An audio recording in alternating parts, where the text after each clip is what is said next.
আমরা নতুন সরকার পেলেও নতুন দেশ এখনো পাইনি।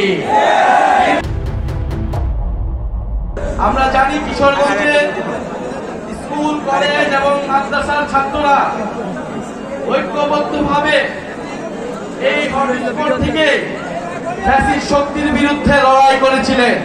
আমরা সেই লড়াইকে ধারণ করে জাতীয় নাগরিক পার্টি দেশব্যাপী নতুন দেশ গড়ার আহ্বান নিয়ে রাজপথে আবারও নেমেছি। আমাদেরকে রাজপথে নামতে হয়েছে যখন আমরা দেখেছি গণ অভ্যুত্থানের 1 বছর পরেও মানুষের অধিকার আদায় হয়নি। আমরা যখন দেখতে পাচ্ছি গণ অভ্যুত্থানের 1 বছর পরেও সমাজে চাঁদাবাজ এবং সন্ত্রাসের অভয়ারণ্য তৈরি হয়েছে। আমাদেরকে আবারও নামতে হয়েছে যখন আমরা দেখেছি রাষ্ট্রযন্ত্র থেকে দুর্নীতিকে চিরতরে বিলুপ্ত করা যায়নি।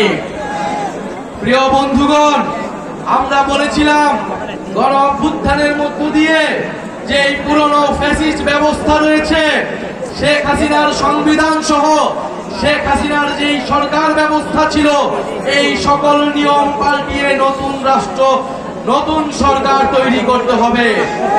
কিন্তু আফসোসের বিষয়, আমরা নতুন সরকার পেলেও নতুন দেশ এখনো পাইনি।